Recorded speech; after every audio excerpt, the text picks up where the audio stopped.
Listen, what we have facing us coming up this year is critical to the future of the country. I think we all know that. We've been able to change this country with virtually no money, because that's not what it takes. It takes resolve, it takes people who want to work hard, and it takes that eternal vigilance. So like this. I want to thank a lot of new people that are out here tonight. I see a lot of new faces. It's important that we keep spreading the word, spreading the message, and building membership. It's an important part of what we do. You know, I started the last meeting by trying to think of some good news to give to the membership, and it was a little difficult because a lot of bad things going on. Every time we turn around, something new happens, something else comes up. But we all heard what happened up in Boston, and you know, sometimes Americans, even in Massachusetts, seem to have a heart, seem to think that America is worthy of something. And just to give you an idea of what that's all about, I want to play a little video here of something that happened up in Massachusetts. Last week, it was probably 3 or 4 days after the actual bombings took place, after we all pretty much knew what was going on and people were trying to get back to normal. So I want to play that little video for you. It's a good way to start a meeting. Ladies and gentlemen, please join together and sing loudly with Rene Rancourt as he performs tonight's national anthem. Representing all of Boston's first responders, please welcome the Boston Fire Department Honor Guard to present tonight's honors.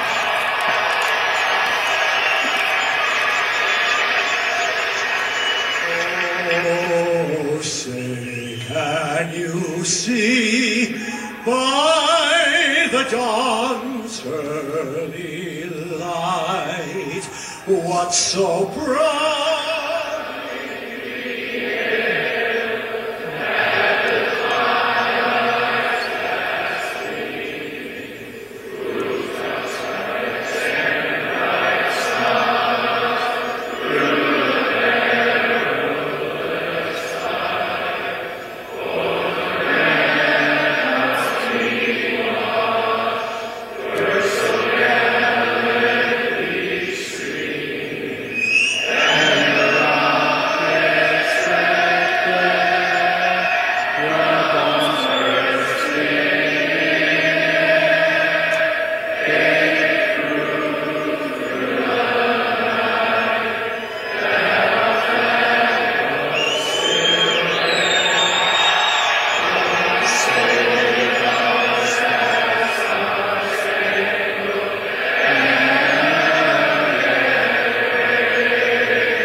Faith, and you really get upset at what's going on, and you see that you don't make that big a difference. But actually you do. As long as there are people like that who understand that America remains a great country, we have a chance. We'll also talk about how to get the word out. There's some frustration. You know, we have a meeting here, and now, what, we got 100 people here, something like that? Doesn't seem like a lot. But you go and take a look at the website, you go and take a look at videos, you go and take a look at some of the words that are going out, the emails that are going out, the blogs that are happening, the Facebooks, the communications between individuals. And it is working. It is working because we're growing, our membership is growing. We got about 150 new members in the last 2 months alone. I wish they would come to a meeting, but they don't have to. Because basically what's going on is we're reaching an army of one. If you go out and reach your 5 or 10 or 20 people, your family, your coworkers, or whatever, you've done your job. And I think it's important that we all recognize that we have to stay the course on this particular issue. Now, there's a couple of things that have come up. Again, I like to start with good news. All right, we'll work on some of the other issues later. But I found out last night that we have a member of CSA who's gone out there and tried to do what was right for the people. He ran for a town board seat over in Huntington, and he won. His name was Gene Cook. Everybody remembers Gene. He worked hard, he went out there, he was an independent who was able to get the Republican nomination, the conservative nomination, the independent nomination. And even though he was outnumbered on the board, 2-3, he was able to get significant things done in the town by sheer will, by refusing to say yes when he wanted to say no, by having the backbone to stand up for certain things. As you know, we were able to get the board to agree to audit the books for the first time in 12 years in Huntington. They went on a barrage against Mr. Cook. How dare you ask for the books to be audited? How dare you? And he said, it's been 12 years. Every other town out there does it every couple of years, just as a matter of good business. We got a couple hundred of our people in front of town hall, and guess what? They audited the books. And a week later, the controller resigned. So you talk about an army of one. Gene started out as a humble guy, a good businessman, small business owner, the kind of candidate that we liked, the kind of candidate that couldn't be bought, the kind of candidate that worked in the real world, not a career politician. He doesn't need it. And I know that he's been approached on many occasions to make decisions based on dollars and cents and personal gain, and he said no, repeatedly. Well, last night, Gene made the official decision that he's going to run for Huntington Town Supervisor this November. He's done such a tremendous job there. After 1 year as just a board member, serving in the minority, he deserves the chance. And I think that he's going to run for supervisor. I think he can win for supervisor, and that's another town that we could turn. And what better person to have than a CSA member? We sit with this guy and talk issues. He's one of us. And what I'm asking him to do is run for that position, accept that position, and I want us to help him to win that thing. Yes, sir. I was there last night at the meeting, the screening, and there were quite a few questions. He came in, everybody clapped, which is unusual when you first walk in for screening. And he says, you know me. He says, I don't have to give, everybody gives an introduction. He says, you know me, I don't have to give an introduction. One of the questions was thrown at him is, now, if you get the Republican nomination, will you become a Republican? And he says, no, I will stay an independent. Oh, very good. Very good. He always says independent. That's what we like to hear. And he ran as an independent last time as well. Yes. And honestly, if he changes, actually, if he changed now, it wouldn't matter anyway. But it's the Independence Party. Yes, right, right. Now, he isn't a member of the Independence Party. He was a Republican previously, but no, he will run as an Independence member of the Independence Party. And we're hopeful that he's going to get those nominations. I think that he will, and I think that he deserves it. I think it's important. Another thing on the side of good news, again, these other guys are going to get the bad news later. Right? I get to do the good stuff. But anyway, just read some of the headlines. You know, we all got very upset about the passage of the SAFE Act. And, you know, pretty much, we feel pretty much stabbed in the back by the, you know, suburban senators that represent us up in Albany, but especially by the governor, because it was so clearly a political move. It was a move by him to try and generate some attention nationally. He wanted to be the first one to go out with the most comprehensive, most, you know, potent gun bill in the country. Now, of course, I don't think that helps him nationally, but it helps him where he needs to win if he was running a presidential campaign, and that is in the Democratic primaries. So it was a smart move for him. But what he didn't count on is that less than a month later, after passing this bill, his popularity, even in New York State, is down 20 points. 20 points. And one of the side benefits of that backlash, the backlash relative to the gun bill, is that he's now a little gun shy, if you don't mind me using that term, on some of those other grand, you know, liberal socialist issues that he wants to bring up, namely the New York State DREAM Act. He was in a race to be the first one to beat the president to the DREAM Act. Have you heard much about it lately? You haven't heard much about it lately because the backlash that we and other people unleashed because of the gun bill has him sitting up at Albany, scratching his head and saying, what the hell did I do? So believe it or not, even though they got through that SAFE Act, which we'll work to repeal, I doubt it will, but Cuomo's not going to be governor forever, and it has had a positive impact on some of these other issues. So as these things come down the line, remember that, maybe you lose one, but down the road you're going to pick up some steam on some of these other issues. This is going to continue. There's also an organized effort ongoing to oppose some of the sitting senators, especially on Long Island. I mean, the Long Island contingent, except for Zeldin, all voted. They all voted in favor of the SAFE Act. So we get calls from New York, upstate New York, how often? What the hell are you guys doing about that down there? Well, a lot is going to be going on about that. That's a 2014 issue. But we'll also get into that later. Some of those things are going on. I want to get into a discussion about something somewhat related to what we're doing. And it was a personal experience. I had to go out to the West Coast on business last couple of weeks ago. Me and Conrad went. We have a business proposal that we're setting up for some people. We had to meet some people out in California. Well, one of the people we met with was one of Conrad's old buddies. Where are you, Conrad? Oh, there he is. Oh, all the way in the back. Look at that. There he is. Oh, he's in the back looking. An old friend of his. They did a motion picture together about 30 years ago. Conrad worked on the set. This guy was one of the actors there, and they hung out and, afterwards had some beers at the bar, I presume, and some things we probably can't mention. But in either case, while we were out in California, we went out to meet with his old buddy. And his old buddy happened to be Clint Howard. And Clint Howard is the brother of Ron Howard, who's the big super-duper producer and all that kind of stuff. Clint Howard has had his own career. A career as an actor. He's played some parts here and there. He's had some, he's been on Saturday Night Live. He's done, some other things along the way. That movie was Cool Hand Luke, or what was the one with the, was it Cool Hand Luke? Yeah. Oh, I don't know. Whatever. What other pictures did he do, Conrad? Austin Powers, that's right. He did Austin Powers, he did Apollo 13, he did some of those types of things. But in either case, we went out to have a couple of beers with this guy. We're sitting down with just, BSing a little bit about Conrad old times and, how are things out in Hollywood. It turns out that the guy is a rabid Tea Party supporter. And I mean rabid. This guy was telling us stories about his buddies in Hollywood that are part of this whole thing. No, his brother's not part of that. His brother's a flaming lip. He warned us about the brother. He said, don't bring that up. But in either case, it turns out through our conversation that he's worked extremely hard with the movement out there.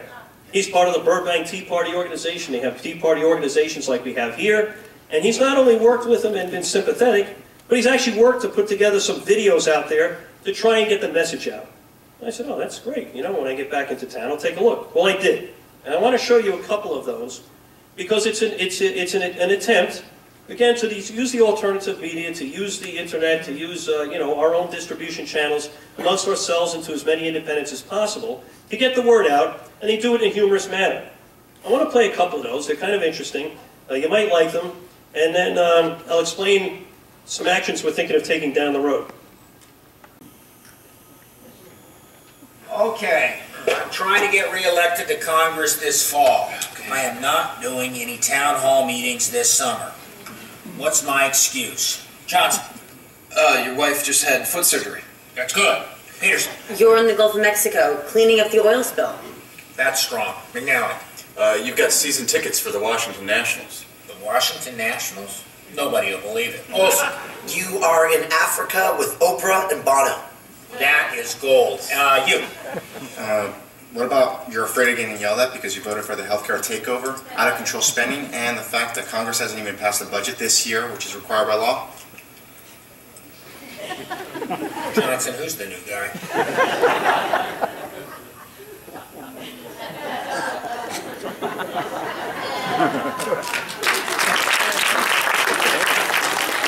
We'll start to send some of these out. I'll talk about Heritage Action a little bit later, but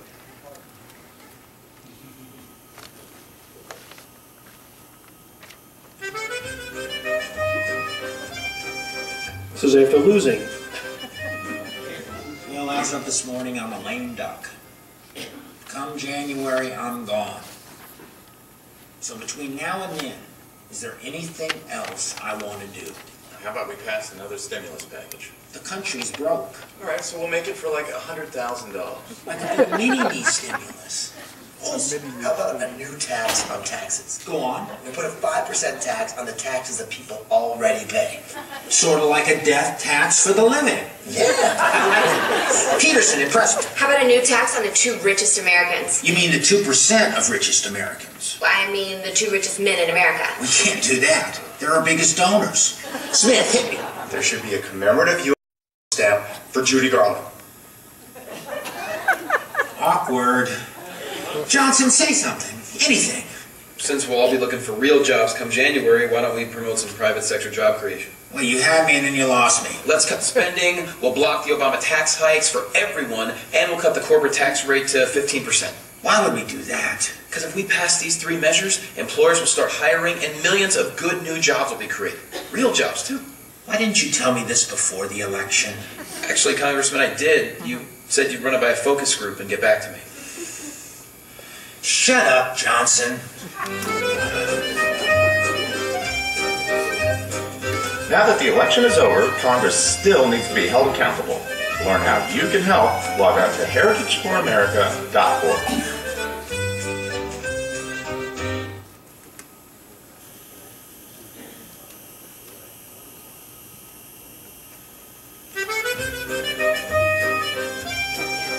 Gentlemen, the Obama tax hikes will cost my constituents billions in new taxes over the next decade. And thousands of them are going to lose their jobs just next year alone. Election day's coming up. We've got to put some lipstick on this pig. Johnson, go. Well, unemployed people don't have any income, so they don't have to pay any income taxes at all. Now that's what I'm talking about. McNally, sell me. Being unemployed is totally cool now. All the kids are doing it. You are on fire, McNally. Olson, go. Vice President Biden says it's patriotic to pay more taxes. He scores! What else you got, Olson? And when you're unemployed, you get to watch TV all day. Yeah. Until they foreclose on your house, and then you can become an urban camper. Peterson, Smith, double team. Well, unemployed people, they have more time to vote. And most of them will be voting for the other guys. Yes! Smith, why do you always have to ruin everything?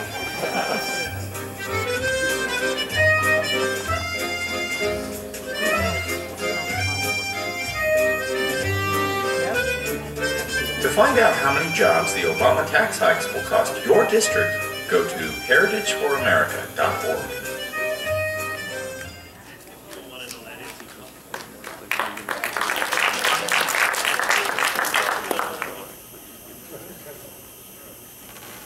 Now, obviously, that was Clint. He's the guy that we met with out there, and he's been doing these types of things and working closely with these organizations for a while.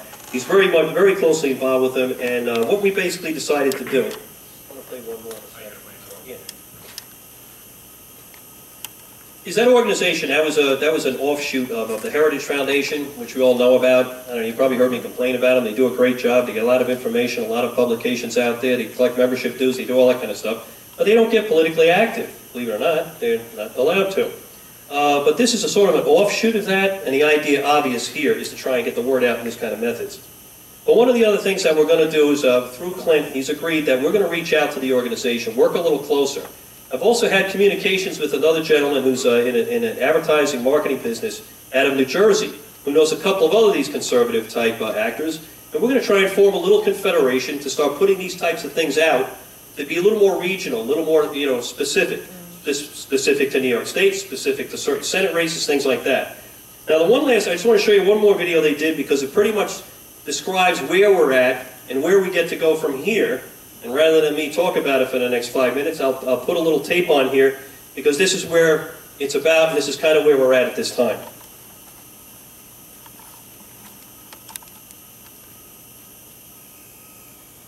The choice you face won't just be between 2 candidates or 2 parties. It will be a choice between 2 different paths for America. President Obama's re-election is a devastating blow, but it's not a decisive defeat. Over the next 4 years, he will seek to fully implement Obamacare, continue exploding federal spending, to hollow out our nation's military, and seek to impose a cap and tax scheme upon our nation's economy. We are in a war. We're in a war to save this nation, and abandoning our post will condemn it to a future of managed decline. Over the last 4 years, the conservative movement has grown stronger as more and more Americans recognize the bankruptcy of President Obama's vision. Dow dropped nearly 1,000 Misguided policies and ideology. Interest is running at $9 billion a week. No experience of business or money. President Obama believes that we can spend our way to prosperity that condemns future generations to becoming drowned in debt. He thinks that 15 bureaucrats in Washington should be able to make decisions about our health care and can choose winners and losers in the economy. You and I understand that should be left to entrepreneurs and the free market. To win this war, we must remain committed to fighting President Obama's agenda.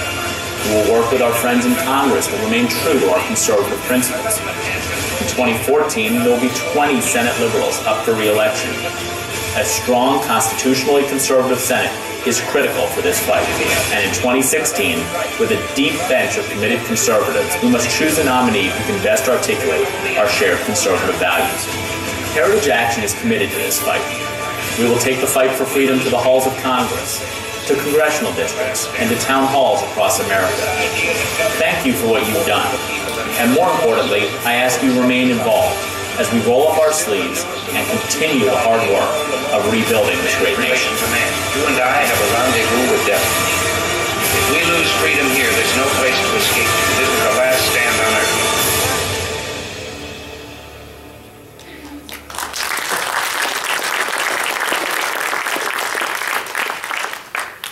I've been in touch with the people from the Heritage Organization. They had a great start. They started about a year ago, but they're running out of steam a little bit. So we're going to have to light up a fire under these guys, and we're going to be meeting in the next 30 days or so with some people who are willing to do that, including Mr. Howard out in California. So anyway, I guess what I'm talking about is that maybe there's a little east-west cooperation that's going to start to take place on our behalf, and I think it's something that could be successful. One of the other things that's important is that we spread the word, we keep growing and getting bigger. I said that before. But there's a new group out there. Well, it's not a new group, but I want to introduce them to you tonight. I went to a meeting the other day in New York City, over at Francis Tavern. I thought it was great. CSA member Bill Cooper, he asked me to come down. I said, what's it all about? Well, it's the OathKeepers. We all know the OathKeepers, I guess, pretty much. For those of you that don't, you'll find out in a second who they are. I went to that meeting there because Bill says, you know what? We have a New York chapter. We have chapters all around the country, but we need one in Long Island. And I'm like, yeah, it's about time. I'll join. And what I did is I went to that meeting to address the people that were there that night. I said a couple of things. Number one, I said, you have the best name in the world, OathKeepers. In 2 words, it tells what you stand for, what you are, and what you're willing to fight for. And like that video said, we are in a fight. We're in a fight to try and save the future of the country. And this is another group out here that's forming a Long Island group. I'd like them to come up right now to address our membership on their plans. Come on up, guys. Come on up. Maybe give you a little idea of what their plans are, where they want to go, what they stand for. Perhaps maybe get a couple of members here tonight. Long Island OathKeepers. Who wants to take it?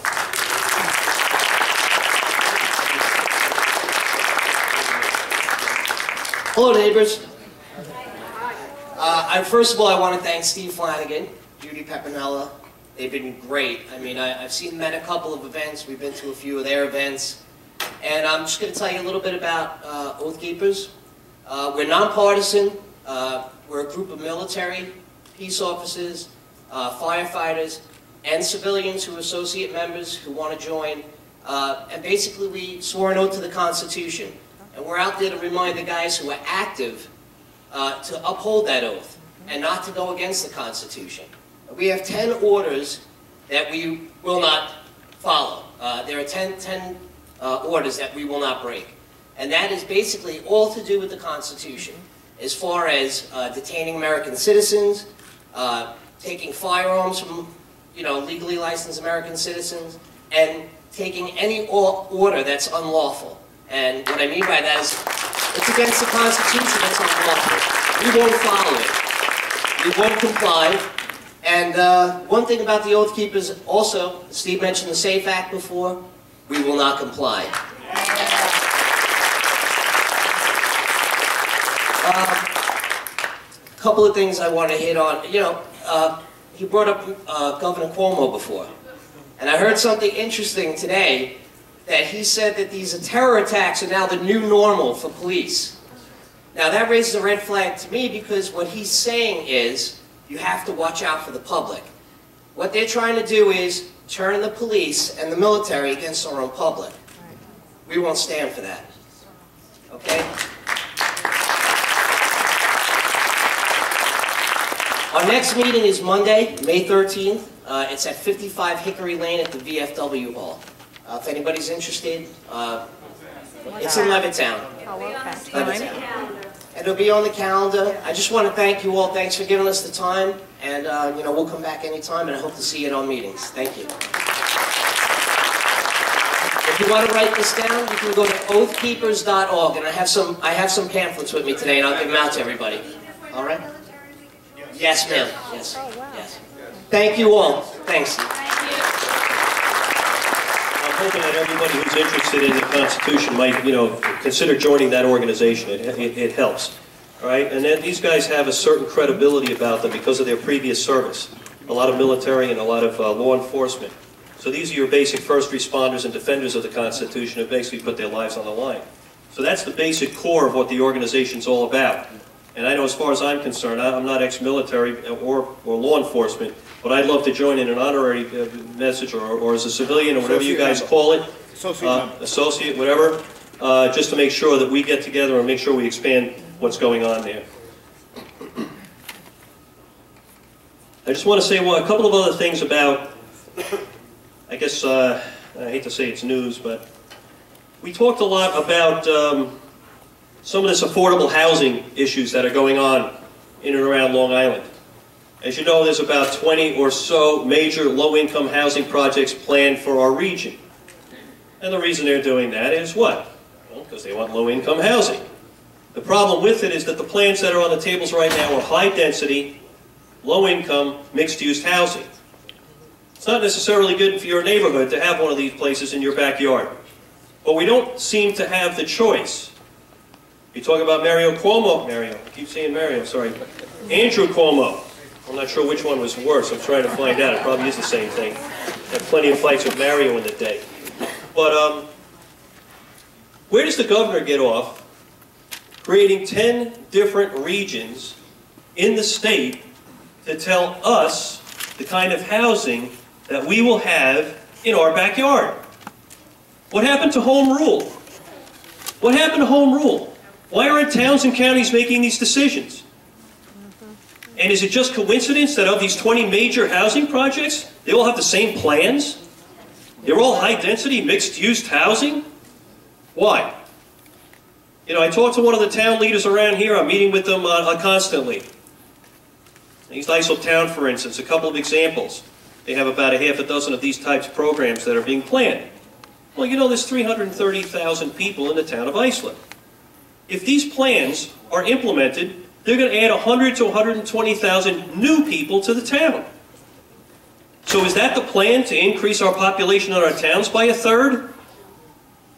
It is the plan, because that's what's going to happen. Yes, sir? Yeah, it's Agenda 21. Well, yes, it's Agenda 21. That's correct. That's the whole point.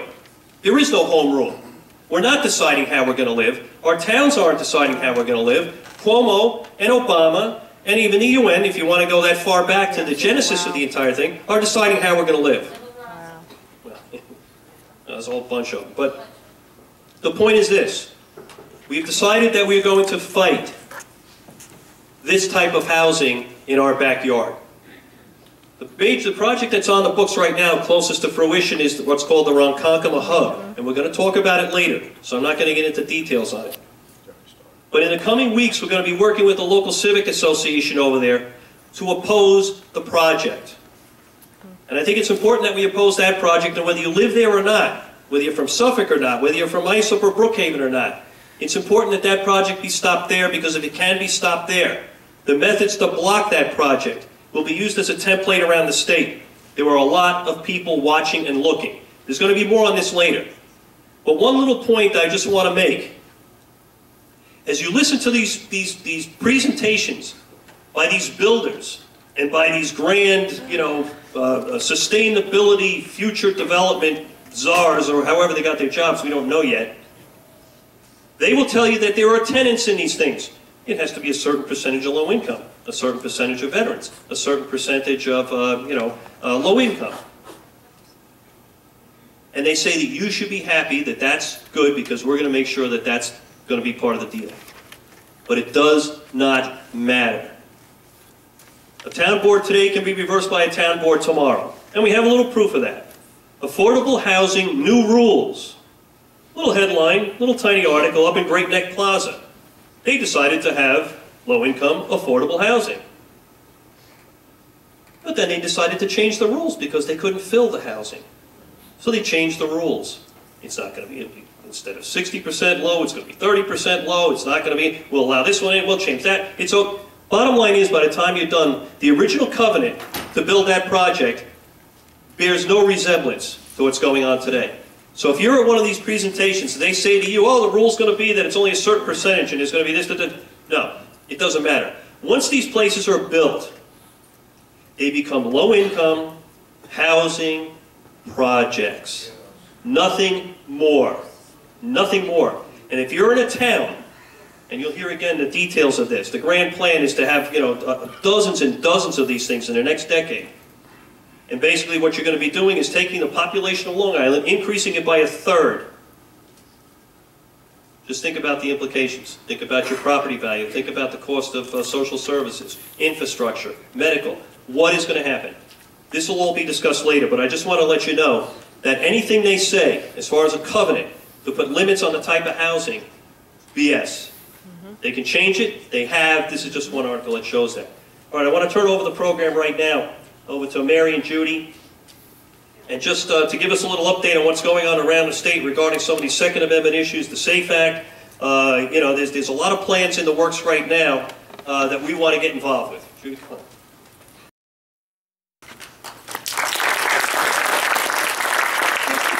Regarding OathKeepers, you have to join the national. Go to the national website, and then you go to the state website. Joining their meetup doesn't make you an official member of OathKeepers. You got to go to national, and then go to the state. And yeah, it's going to be on the meetup. I'm going to put it up as a discussion. All right. Stephen started about the issues regarding the wonderful Agenda 21. We're not supposed to use that. Well, you can use the word. We all know what it is. Respectfully, Cuomo calls it cleaner, greener. Okay, it's the cleaner, greener agenda. There are 10 regions. New York is broken down into what they're considering to be the regions. We're the Long Island region, we're Nassau and Suffolk County. We're already in, what did you say, grad school? Grad school. Yeah, we're in grad school. Upstate New York is still in like pre-K because they're not even really, they don't even have any idea what's going on down here. I'm blessed to live in Patchogue Village. You want to see what it's going to look like? Come to Patchogue Village. Mayor Pontieri will tell you how beautiful it is, and you don't smell the sewer. Well, if you stand where he tells you to stand, you don't smell it. Don't go over there. It stinks. Apartments. Back in the 80s, in the 70s, they built these 5-story units, Heather knows what I'm talking about, that were going to, quote, keep young kids in Patchogue. They are now all Section 8. They are MS-13. They are wonderful neighborhood residents. Now we have all this new stuff going up. And it's going to keep young kids in Patchogue. Can you find me one young kid in Patchogue or on Long Island that can afford $2,000 for a one-bedroom apartment? And only be able to park 1.3 cars, because that's all you're allotted. Now, if you get 2 people, no, that's it. Ronkonkoma is different. In Patchogue, the new complex, it's 1.3 cars. In other words, I have a 2000 Cavalier. My son's got another thing. So, do I cut my car down, or do I cut his car down, or do it's insane. Well, basically, it's not. They want bicycles. They want everybody on a bicycle and walking. The point is, you want to see how gross it is? Please visit Patchogue. You'll get more involved. We have now down here, and I'm just going to give a quick run-off. We've got Nancy's. These are people we call, quote-unquote, the lead people in the town. Nancy's Huntington, and if you have any questions, you Google Nancy, she'll tell you everything about Agenda 21. She is Google for a no joke. Any question? She's read every one of those books from hell. Oops, I said that, sorry. Mary is Islip. Debbie is handling Smithtown. I'm attacking Brookhaven. Linda Edwards is doing East Hampton. Elaine Cole is doing Southampton. Right now in Nassau, Fran is Oyster Bay. Ginny and Irene are kicking butt down in Long Beach in the town of Hempstead. There are more towns, there are more cities. We need help. We need people that are willing to go to town board meetings. That means read the agenda a day or two before, look at what's on the agenda, and go in and question. You have every right to question them, and you have every right to pester them, because they're hired by you. Some of them are hired by the false folks that get them in there, but they're still supposed to be doing our job. Regarding Brookhaven, I wasn't comfortable, and then this is going to be on film, but I wasn't comfortable initially what was going to happen when Ed Romaine came in, because everybody was saying Ed Romaine is a buddy of Agenda 21. Ed Romaine has become actually an ally to our group. Ed Romaine turned around and told Connie Keppert, no. Miss Connie Keppert is Stack 'em Pack 'em, Agenda 21, queen of Brookhaven. He said, we will not change the zoning and have a floating zoning code for Brookhaven Township for next generation housing. If you want to build something in a town, then we're going to go to that one specific town. And before we go to that town, we're going to have meetings, and we're going to have public hearings, and we're going to have studies. In other words, he put the brakes on the mass blowing up of Brookhaven. So there is a friend in Brookhaven, and I'm damn glad to say that. So there are little steps, baby steps, but it's something positive. Now what I want to do is, Mary's got some info on Ronkonkoma Hub. Nancy's going to give us some information on what's going on in Huntington. And again, if you want to get involved, please, please, please, please, please, please let me know. Hello. Ronkonkoma Hub, where my house is going to be worth $6.6 million, they say. I said this before. Started out as about 400 units, 600 units, 880 units. They're up to 1,450 units. Reason being, they're putting so much retail there. We need more residents. Who's going to spend money in the stores? And that's what's going to happen in all these units, in all these complexes. Like last night we said, such and such is slated for 400. We might as well write down 800, because that's the way it's going to be.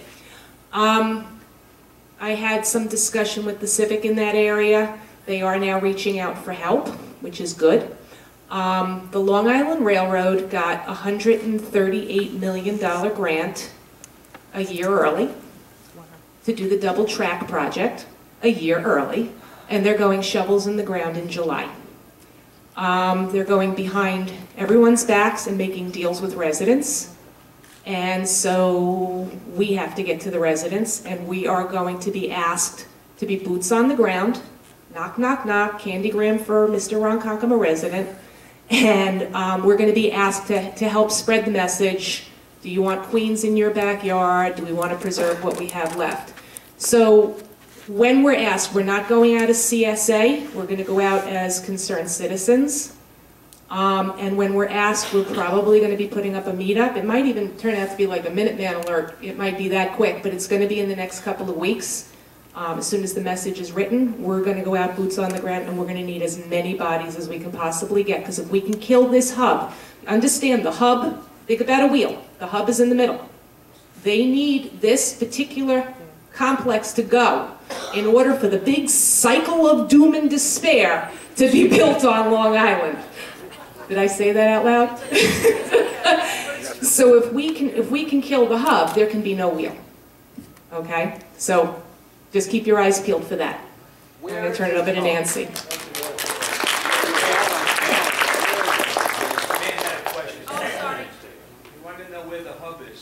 Ronkonkoma train station, facing beautiful train tracks, airport, compost heap, and the future home of the large sewage treatment plant that's not going to stink, and they're going to put a soccer field on top of it. What town is that in? Ronkonkoma, right in Ronkonkoma, at the train station. Oh, I'm sorry. It's in town of Brookhaven. Thank you. The sewage treatment plant will be in the town of Islip. Thank you. And isn't it 2030 they're going to be putting into the town of Islip a big arena type thing? Oh, yeah. There's going to be a large civic center, I think, somewhere in my backyard. On the other side of Railroad Avenue, on the Islip side, somewhere like near where the composting facility is, and that's going to be some big giant coliseum thing or something. Yes. The low-income housing, are they rentals or are they purchases? This is all rental. This particular one is all rental. Some of the other projects do have condos or co-ops or whatever the heck, you know. Who's retail? Are they? Oh, the retailers are going to be handpicked. They're all going to be high-end retailers because they're expecting high-end people to live there. Surf shops, Briar Myers Pies, Uncle Giuseppe's, Lombardi's, the Emporium because we need more people roofied. And I mean, I'm not trying to be sarcastic. Yes, I am. I don't see how people can afford a $2,000 rent, the rail pass, wherever they're going to park the second car they're going to have to pay for. I don't know where the guests are going to park. Company can't come. And then they're going to be shopping at Uncle Giuseppe's. I can't even afford to shop at Uncle Giuseppe's. So, but they're all going, they're shooting for high end. They're going to have to check cash. You got to get the welfare check. The rail, right, yes, I'm sorry, you were absolutely right. The rail, they're in the procurement phase now for the rail project. They put it out to minority business owners, I believe, and they're going to have to procure quickly because they're looking to get this up and the shovels in the ground very soon. Also, a developer was, who answered the RFP for the development of the residential. It also went out to RFP to developers to develop the retail and the residential. So do you know who that developer is? Yeah, Tritech. Yeah, the name of the developer for this particular project is Tritech. And they're the ones who told me my house is going to be worth $6.6 million when this is all done. I'll take 3. All right, hi guys. Oak Tree Dairy, although it's not Agenda 21, is still a stack 'em and pack 'em. They want to put 444 units on the Oak Tree Dairy property in the middle of 1 acre zoning. They're still trying to deal back and forth and get straight answers between the school district and the developer, and they're still lying about some things and not telling the whole truth. We also have Renaissance downtown, which is developing all, of course, around the train station in Huntington. This is Huntington. Oh, I'm sorry, Huntington. And so the next board meeting in Huntington, which is May 7th, Renaissance is going to be doing a presentation. So as many of you that can come to speak out against this would be a good thing. What they're doing, which they have done in Wyandanch Rising, also Tritech's doing it in Ronkonkoma Hub, is they are using eminent domain if the property owners don't want to sell to them. So Town of Brookhaven already said they would use eminent domain in that fact. I wanted to tell you about 2 things that I just found out this week. I was happening across in one of my searches and found this TOD from Pace Law School. And we have Eric Alexander, who's in charge of Vision Long Island. Not really a friend of ours if you like to live in suburbia. But he said that we've only have 21,000 units that have been proposed or built in the last 6 years. All right? You think about everything that's already in the planning stages now.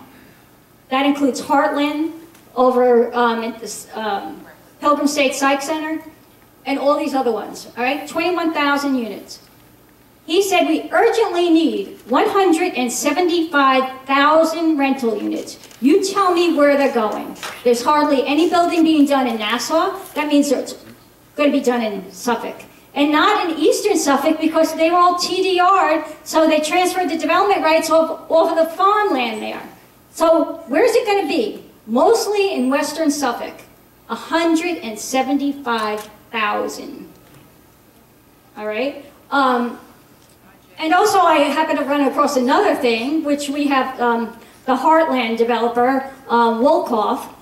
He had an article in 2011, September 25th. And he said that the Heartland is going to be 40% more density than Queens. 40% more. So if you guys aren't willing to stand up and speak out every time you have a developer, then no one's going to. Because these meetings that they have, they stack it against you. They divide you up into little groups. They already know how it's going to be. It's called the Delphi method. And their little plants are always speaking on the opposite side. It's amazing how I was at one of these meetings and the only person that was speaking up for it got up and wrote something on the board. I'm going, seems a little funny. Well, nobody else would have done that. But so you just got to be careful. If you need any information, see any one of us. You have, Gigi's very good at Agenda 21. You got Barbara over here that's very good in Agenda 21. We'll give you whatever we can. Joe is actually very good. I just want you to know something, folks. You see this woman right here? The people at Tri-Tech are afraid of her. They won't go to meetings when they know Nancy's going to do it. Is it the woman who talked about eminent domain?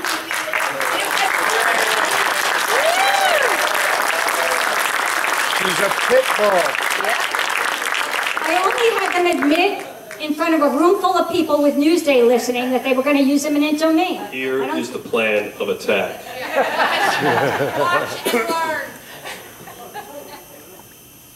Number one, it has to be resident driven. Okay?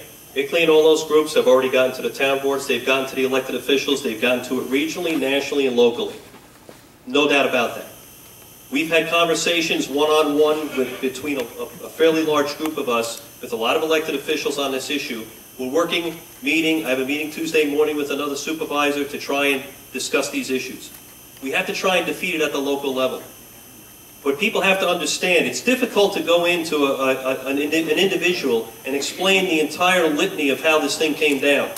You know, starting 25 years ago, you know, in Rio someplace. I mean, it's just bizarre. But the bottom line is this, the plan of attack we're going to have is that it's a quality of life issue. Do you want the projects in your backyard? Now, there's an organization called YIMBY. Yes, in my backyard. And I'm going to show you a little thing here. Yes, it's a division of the Long Island Progressive Coalition. They're all in favor of low-income housing. Right? That's pretty much what their goals are. But I went online and I looked up to see if there was another website available. NIMBY. We all know that one. Not in my backyard. But if you recall, you get into you know, political correctness, which has been thrust upon us in the last 30 years. You're not allowed to say NIMBY. Well, guess what? Nobody has it. I'm taking it. Because the bottom line is, this affects your quality of life. It affects the quality of life of your children, of your grandchildren. If we're going to have this type of living here, basically what we're doing is we're turning over the suburban and rural lifestyle to the city. When you read these documents that these people are putting together, it's called urbanization of rural and suburban America. It's called urbanization of suburban and rural America. That's their plan. They don't even hide it. Go to visionlongisland.com. You want to see what these plans look like? You'll be appalled. Now, we talked about the Heartland project a second ago. That's something that's been on the planning books for over a decade. And again, same thing. High density, stack and pack, low-income housing. And one of the ways we're going to fight them is to try and get the word out. Who's going to live there? They're telling you this is not going to be low-income housing. It is going to be low-income housing. Now, there's a reason to have low-income housing, people say. Oh, our kids can't get out. Our kids don't make a lot of money. They can't afford to live. 26 years old and with mom and dad. That's not so bad. I mean, if that's what you have to do. I remember trying to spend many, many years getting up the down payment for a home myself. I don't think there's anything wrong with that. But to sit here and give up on enterprise, give up on capitalism, give up on entrepreneurship, and say that we're not going to create an environment where people can afford to have their dream house, afford to have their home, afford to live on a nice block, We're going to give up that dream. We're not going to create an environment, an economic system that allows people to earn that money, earn a down payment, and make a mortgage payment. No, they're doing what they did in education. You can't raise the standard, so we're going to dumb it down. So instead of having our kids go up there and aspire to have a house like me with a backyard and a barbecue on a nice block that's safe and I don't have to lock the doors, you're giving up on that. No, we all have to live in low-income housing. We don't have to make as much money. No. It's as bad as dumbing down the education system. They're saying to us here, no. It's no longer part of the American dream to own your own house. In fact, it's bad for the planet. That's right. That's it. Now, I want to show you a video. You want to see one of the things we're doing to try and combat this thing. This Heartland Project, they're going to run around and say this is the greatest thing in the world. This is what we need. It's going to be the model for the rest of the country. Well, I'm going to give you a little testimonial right now from YIMBY on what they think Heartland Project is.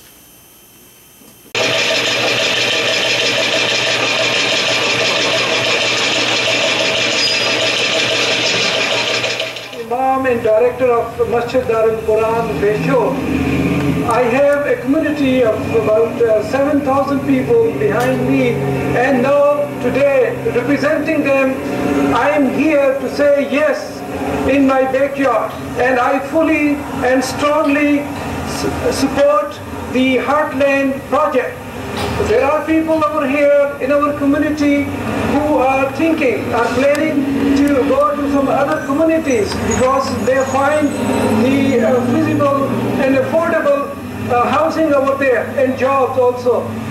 We have the problem of laying off in the jobs, and really the people are facing lots of difficulties because of not having affordable job. If you want that beautiful blend of the community over here, including the Muslims, our faith that composes the whole mosaic, and you have to support this affordable housing and also the jobs in our community. And I request Mr. Nolan, the supervisor, to kindly approve this project. Thank you very much.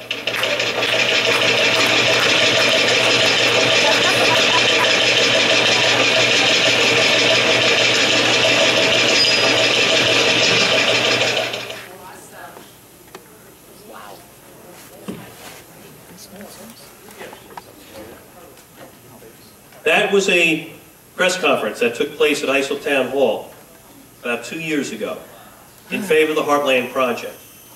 It was sponsored by the Long Island Progressive Coalition. I think that was Lisa Tyson standing on the side there, who was putting words in the mouths of the imam. But as far as he's concerned, the best thing for his low-income Muslim community over there is to move to Heartland. That's the plan. Now, I don't know about you, but I live very close to there. I don't think it's necessarily a good idea to have 25,000 housing units and 50,000 more people moving into my backyard. It's not going to be good for my community. It's not going to be good for the value of my home. It's not going to be good for increasing revenue. Low-income people don't pay taxes, so you're not going to add to the tax base. A lot of these people who are in these town halls and making these decisions are sitting there following the money. Oh, geez, we can do that. Oh, there's going to be jobs here, the whole 9 yards. Well, what happens a couple of years later when it's done? What about the impact on your school system? Transportation, the sanitation, roads, hospitals, healthcare. You know, nobody takes into account the long-term implications. And then they'll all sit there and say, you know what, this is low-income housing, and you know what, your son or daughter is going to want to move there. I'm telling you right now, my son or daughter is not moving there, okay? Not because they don't want to or they can afford to live elsewhere. They're young people too, but you know what? Let them work for a couple of years and save up the down payment like the rest of us. There's nothing wrong with that. But in either case, the way we're going to fight it is do basically what Mary was talking about before. We're going to go knock on the doors in the neighborhoods where this is going to have the most impact. We're going to go door to door, and it's going to be a campaign. Phone calls, letters, meeting with town boards, going to these town meetings. And we have to create a firestorm from the people that go out and call their representatives and demand home rule, demand that you protect my neighborhood, and demand that the rules that were in effect when I bought my home remain in effect. If I'm in a neighborhood and it says that the zoning laws say that it's single-family homes, how dare you, 5 or 10 years after I buy my home, say that across the street you can put in 15,000 units? That's a break with a covenant, supposedly, that they had with the people. People went out and said, this is what's going to protect your future investment. That's why there's zoning in the first place. So you know where you're living and you know what you're going to have in future years. So how we're going to fight it? Yes, we're going to go door to door, we're going to make phone calls, we're going to lobby, we're going to go to meetings, etc., etc. You really want to bother them? And there's an individual that works in another town that made this remark. They get a few letters, they get a little ruffled, a few phone calls, they get concerned, knocking on the door, they get like 10 or 20, 30 people coming in. It's a heart attack. The world is coming, henny penny, the sky is falling. What we have to do is be aggravates. Be a 2-year-old and, Mommy, I want that lollipop now. And you'll get through to them. It's the only way. Annoy the crap out of them. And make sure you have your facts. Yes. All you do is have to sit at a televised board meeting with the facts, and that scares them. And then it gets played over and over and over until the next board meeting. I have people come up, oh, you're famous. I go, really? But, one second. What I want to tell you is Vision Long Island has a little map, too, in one of their reports that just came out with the Cleaner Greener, New York, and it's lovely reading if you want to look at it. But there's a map, and it has all of the bus routes in Suffolk County and all of the train routes. They want to do next generation housing. What that was is every main artery that has more than 5,000 cars a day, plus every bus route, a quarter mile off of every Suffolk County bus route, and a half a mile off of any major artery will be slated for high-density housing, for mixed use. Okay? So now, Brookhaven just said they wouldn't do it, but Vision Long Island wants to do that the entire county, well, the entire Long Island. But let's face it, most of the rest is already high density. If you go Queens, and a lot of even Nassau County is. So we're like prime targets. So just so you know, that's their main objective. So you got to watch. In your board meetings, you look at the agenda. If you see something that looks funny, call us so we know. And then we can check the agenda for that town. We'll come and support you. Believe me, we're out like 4 times a week. But, you know, the more you get used to speaking, the easier it becomes, the less frightened. We'll get up and speak first, and you can follow us. We'll give you a little tidbit of what to say if you don't really know. All right?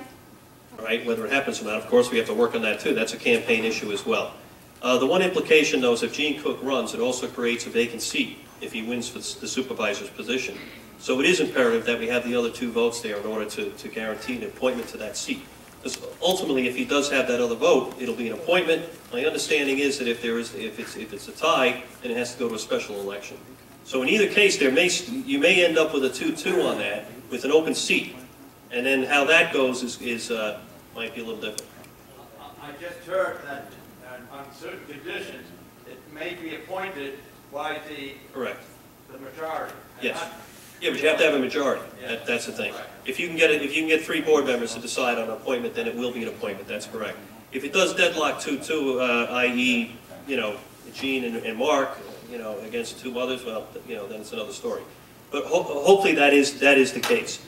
But just the fact that Gene Cook is elevated into the supervisor position creates a little extra layer of authority that he does have for appointments and other things like that.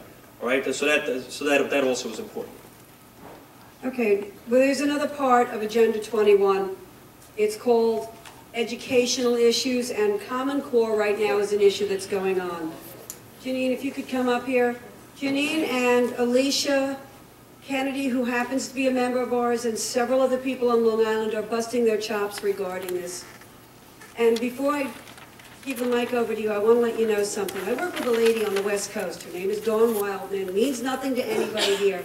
But I got a phone call from her, we were chatting, and she said, what are you guys doing in New York?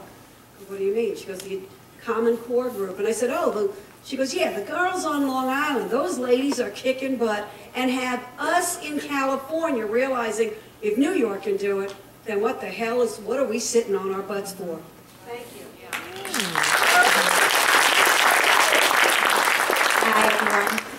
Thank you so much for having me. My name is Janine Cosetti. I'm a mom of 3 boys, ages 9, 6, and 3. And I don't know if any of you here, but over the past few weeks, I've come across a nationwide standard called Common Core. And previous to 3 weeks, I knew something was wrong in education. You know, my kids have been in public school, and I don't know about you, but if any of you have parents with children, you might find it hard to do homework with them. Things might seem a little bit more confusing. And I thought it was different strategies. I thought it was just different ways of doing schooling, until I happened to be on Facebook a few weeks ago during Easter break, and happened to put up a status that said, what is with all these testing packets that my son's coming home with, because he's in 3rd grade. A friend of mine happened to say, Janine, you gotta go on this Long Island opt-out page, you gotta look at this opt-out movement, and I had no clue what she was talking about. So I went on, and what I started to uncover, I couldn't believe what's happening here in the United States. When you hear the word education reform, and we've all heard that word, we don't really know exactly what it means.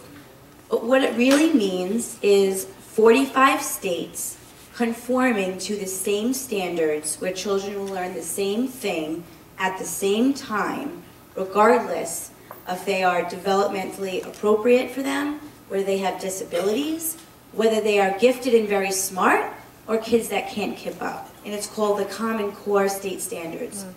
It came about in 2009 with something called Race to the Top. It was a competition the Obama administration put out where $4.5 billion was up for grabs among states that could do 4 things.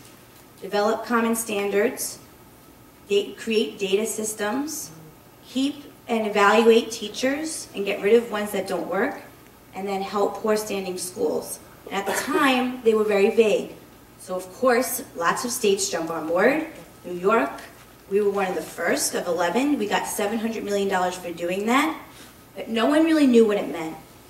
Now, a few years later, what parents are starting to come to realize that the state did was that we did not realize at the time, by taking that money, we gave away our 10th Amendment right to state-controlled education. So when I, a couple of weeks ago, hearing about the Common Core, went to my school with my husband and spoke to my superintendent, I don't like hearing the words when they say, Janine, you gotta go talk to Commissioner King. I'm like, who's Commissioner King? I never even heard the name. Well, he's the one that you need to talk to about education because it's really out of our hands, and it really has to do with the federal government coming in and implementing a common standard. And that did not sit well with me. So I started doing my research. I started a Facebook group called Parents and Teachers Against the Common Core. And in only a few weeks, we've had over 1,500 members. In the past few weeks, we've done what most states have took years to do, we've done in days.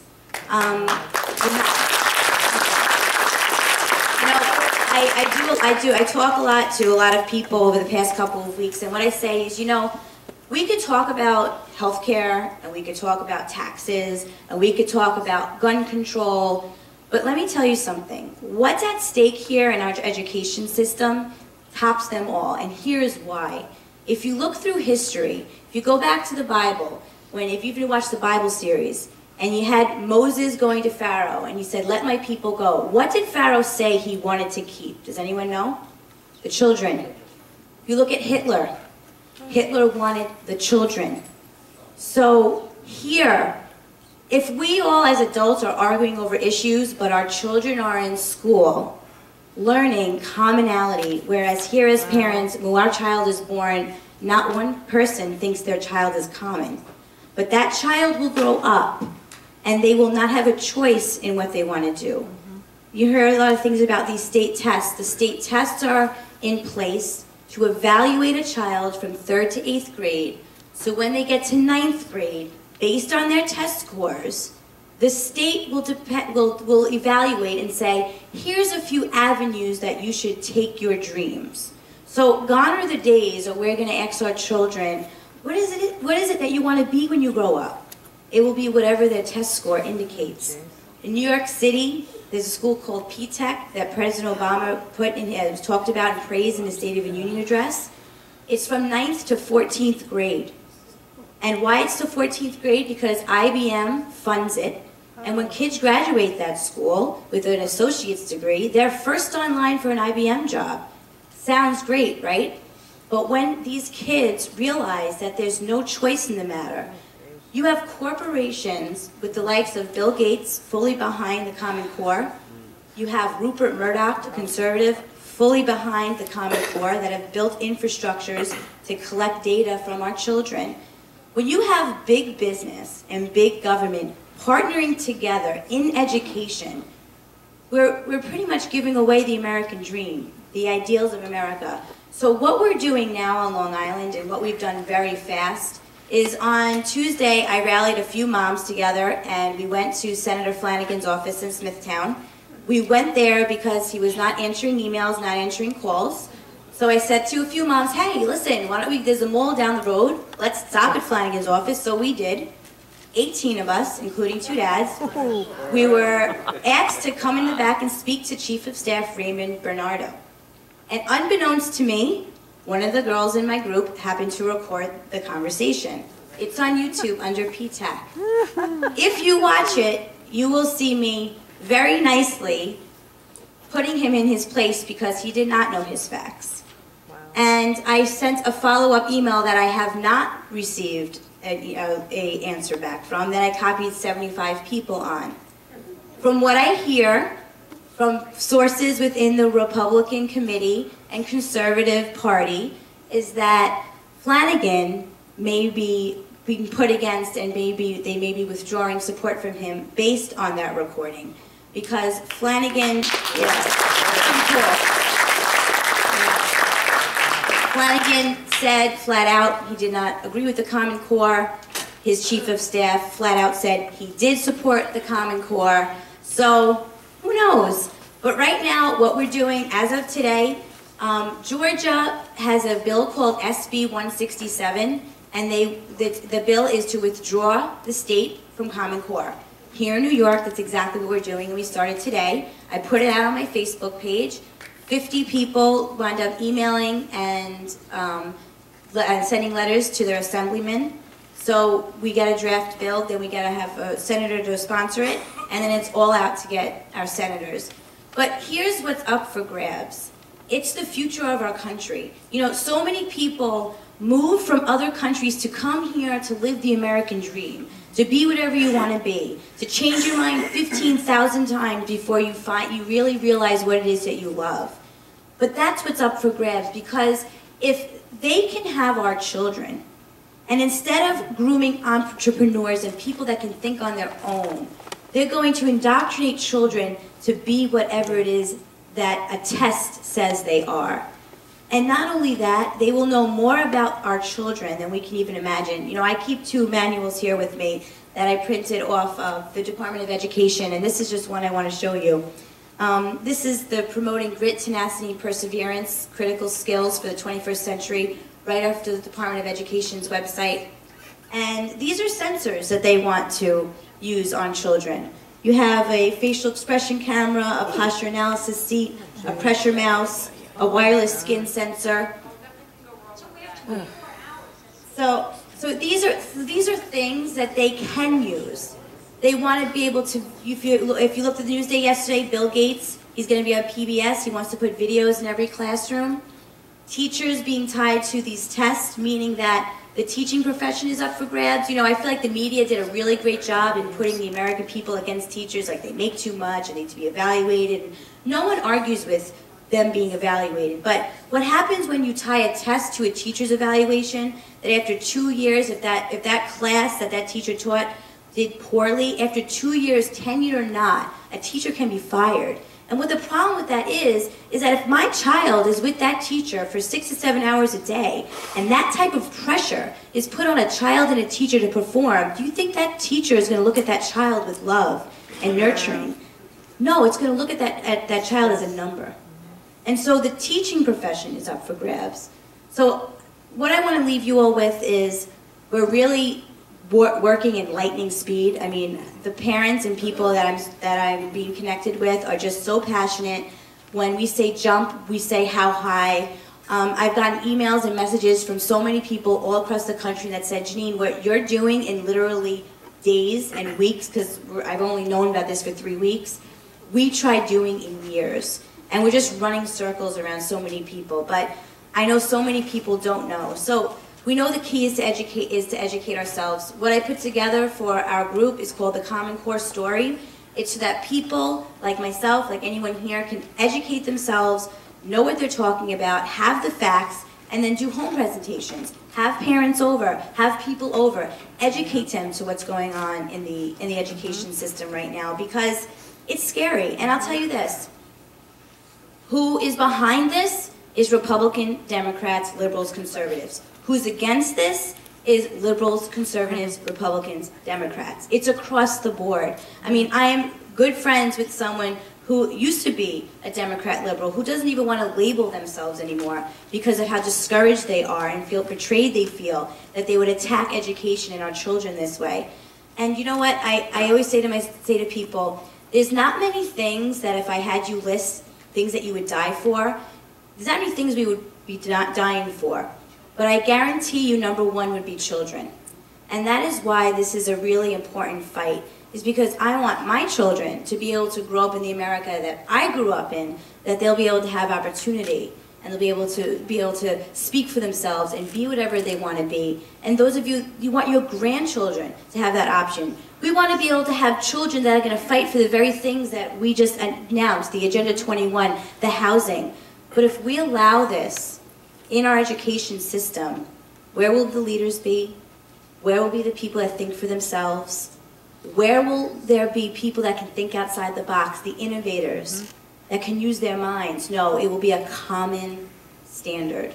So the group page is called Parents and Teachers Against the Common Core. And I just want to leave you with one thing and just show you the enormity of what's going on.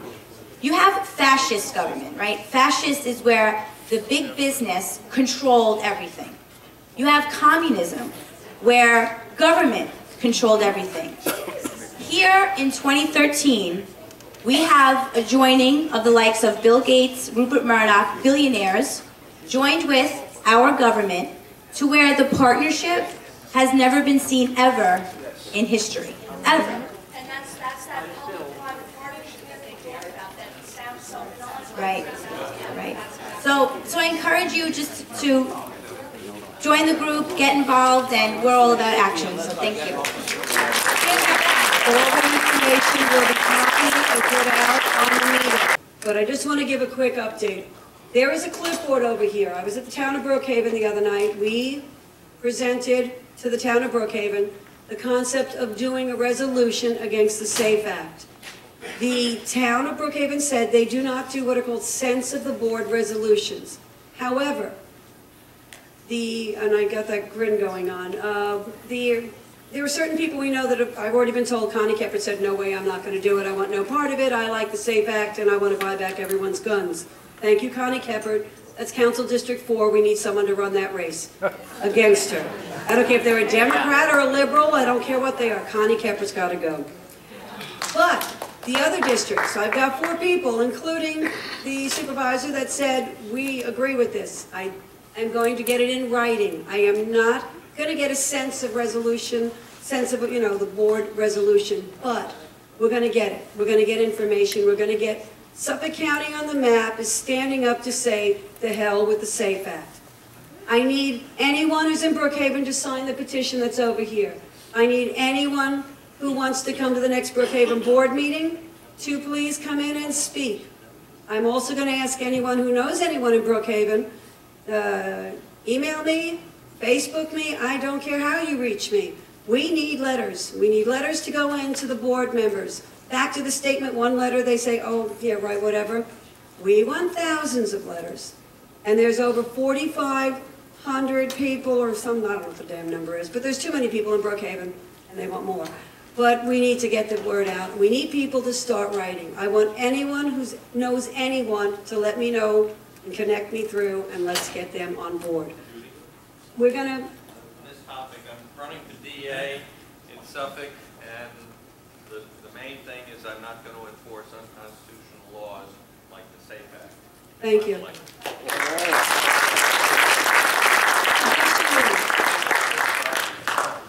That's Chris Garvey, guys.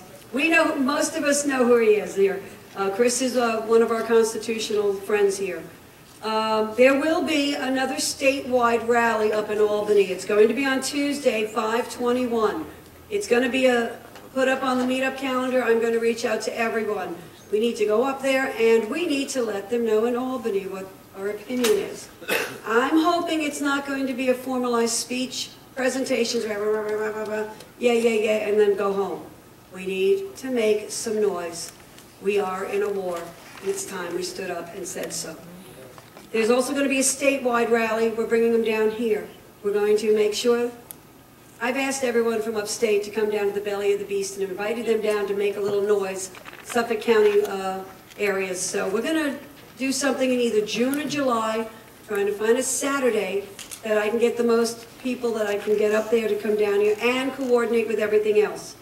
Additionally, upstate finally figured out it's time to visit the Senate offices. It's starting in Buffalo, and they're working their way out. We've already visited Mr. Skelos' office. Well, we're going to be doing a couple of caravans. Nassau County, we're going to go hit all the lovely individuals in Nassau, visit their homes. We're not going to hit them physically, but we're going to visit their offices. And I know it's bad words, but I'm not politically correct. And then we're going to go to do the same thing out in Suffolk County. So we are not going to let them think, okay, we're going to forget this. It's not something to forget. Now, I want to give Mary an opportunity to give us some information. This is something she knows a lot about. And so, Mary, please. I'm going to blow through a 10-minute presentation in about 9 seconds. Cliff's Notes. Mental health aspect of the SAFE Act. We all know that mentally ill people are all violent and want to shoot everybody, right? It's very important that we, very important that we keep guns out of the hands of the mentally ill. Why? Because mentally ill people commit only 3 to 5% of all violent crime. But the focus is on the mentally ill. Most violent crime is committed by people who are angry, drunk, or in the middle of committing another crime. The mentally ill only commit 3 to 5% of all violent crime. So we take the guns out of the hands of the mentally ill, we still have 97% of all violent crime to contend with. What the SAFE Act does is it makes somebody like me, a counselor, responsible to report to the county anybody who is likely to engage in behavior that is harmful to self or others. Crystal ball stuff, folks. Yeah, really. Okay? They didn't give me one at graduation. Likely to engage. If I have a patient who I think is going to hurt themselves or somebody else, I'm going to hospitalize that person for their safety and the safety of everybody else. I now have to report them to the Director of Community Services for the Suffolk County, a position that never existed but was written into the law. So we now have 62 counties. We have 62 county directors of community service that everybody has to report to, who then report to the state. These people never meet the patient, but they make the decision whether or not the state should be informed that this person is a danger, likely to engage. So that means the state gets the person's name, address, and date of birth. And with that, they decide whether or not to take a person's gun license. Okay? Decide? This decision is already made because that the Director of Community Service has already made that decision. We don't know their political agenda, but I can tell you most of the leanings in the mental health field. Okay? Libtards. Okay? I'm blowing through this real quick, folks. So, the state holds the information for 5 years and then tears up the paperwork. But forever, that person whose license was yanked or denied has to answer that question. Have you ever had a license revoked, denied, or suspended for the rest of their lives? So this can't hurt anybody, right? All right, the problems with this law, a million, okay? I'm going to make it very quick. It's vague. What they're counting on is case law to define the mental health aspects of this law, meaning somebody like me has to get sued. I have to either be sued for breach of confidentiality, or I have to be sued for, oops, I didn't realize they were likely to shoot somebody. Okay? I don't like that. It breaks the trust between the patient and the practitioner. Nobody's going to want to tell their therapist that they're having some thoughts. And people come in all the time and say, you know, oh, I really wish I was dead. Oh, now I have to report them to the community service director, who never existed before. So are people going to feel comfortable telling their real feelings? No. HIPAA is not an issue because HIPAA exempts any disclosures that are made under the law until somebody is sued. They're not sure how that's going to hold until somebody's sued. No due process. The person has no right to defend it, appeal it, or get it rescinded in that 5-year period. The license is gone, the weapons are confiscated, knock, knock, knock. They're not even informed until the license, they get a notice, you're no longer licensed. Practitioners, again, libtards, likely to over-report. Hospitals are reporting every psych admission. They're actually considering hiring people just to make the reports. Again, another person who will never meet the patient, but will make that report.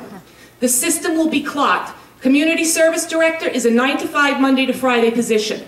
If I have somebody come into my office at 5:30 on Friday and say they want to kill themselves, I can't report to them until Monday. Then they have to get through their wad of paperwork from over the weekend when every hospital has reported to them in Suffolk County, and now they have to report to the state. What's that going to take? Like another 10 days?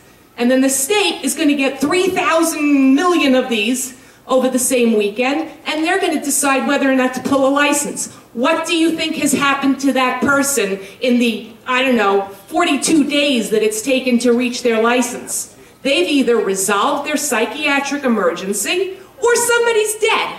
Yeah. So I'm really not sure how this is going to work. People do get better, by the way. They do. I might be suicidal today. Tomorrow it's all over. It's all figured out. It's all good. Basically, the mental health system in New York stinks. We have a federal law called the Olmstead Act that says disabled people cannot be segregated from the community. So what are we doing? Mario Part 2, deinstitutionalization. They're closing group homes where people are being monitored for their medication, and they're throwing people out of hospitals and into the community. Stay off the subway platforms, folks. It's not going to be good. Agencies in New York are permitted to hire counselors that are not licensed.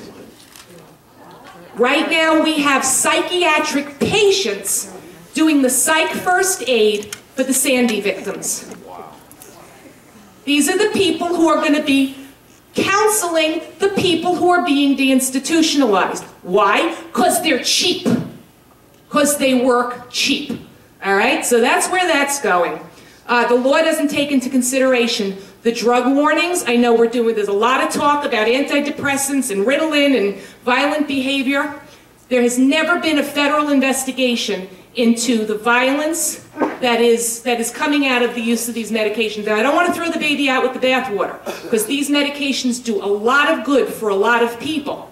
But there's been no investigation into that black box warning. If you have any suicidal or homicidal thoughts, please consult your physician.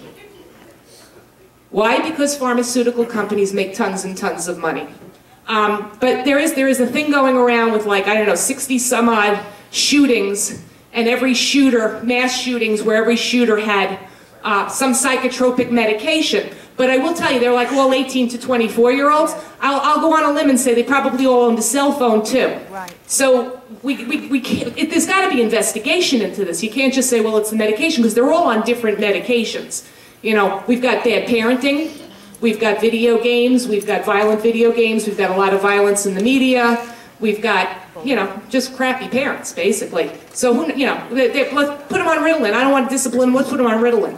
All right, I'm going to go quick. I'm done, actually. The only other thing I can say is that this issue, just like Common Core, is uniting the left and the right. This is the first time in my career I've ever agreed with the National Association of Social Workers on anything. All right, so we got to give them that, right? Yes? Muslims are no, we can't use that word. We can't use that word. Muslims don't, well, that's not true. I was going to say Muslims don't get counseling, but that's not true. I was filling out forms for my medical exam to renew my captain's license. I've got a Coast Guard license. It asked me if I've ever suffered from anxiety. My law firm has a docket clerk whose job it is to give me anxiety. I know every creature with a nervous system You, sir, that makes you mentally ill and a danger to all society. Okay, yeah, I have to wrap it up because we've got like 95 more speakers in 12 minutes. But I will say I will not comply. And any questions, just feel free to ask me. I just wanted to give a little good news in 1 minute or less. For those, it's been an interesting night. For those of you who've been involved, a lot of people have been involved. A couple weeks ago, there was this big brouhaha in Great Neck where Greg Buckley Jr., whose son was killed in a green on blue attack, and the Obama administration and the DOD, they all whitewashed the whole thing and let the guy go. And Pamela Geller, who's been an advocate against radical Islam, they were going to speak in a temple in Great Neck, and then the left made a big stink, and they got Nassau County Human Rights Commissioner involved and all this stuff. They were going to protest. There were veiled threats. The temple caved. Ultimately, a lot of people got involved. Another rabbi at the Chabad House in Great Neck stepped up. In fact, several other people also invited them to speak. And it was a huge win. I mean, 800 people came out. All I just want to say is it was an amazing thing, and God knows the timing of that. One day, there's Pamela talking about the dangers of radical Islam in America, and everybody's saying, oh no, you're an Islamophobe. And then the next day, we get 2 Islamic radicals bombing the Boston Marathon. So, but I do want to say that it was an amazing effort. There's a lot of people in this room who were here, who were involved. Anybody who was there that saw the freedom of speech, how it was threatened, how we stood up for it, and how the other side just faded into the hills. There was going to be this massive rally. There was about 800-900 of us there. One guy came down from Syracuse, some elderly guy handing out this rambling piece of paper against, oh, she's an Islamophobe, yada, yada, yada. It was a huge win. These people are bullies, okay? Bullies back down when you show even the slightest bit of strength. Stay strong. We can win this.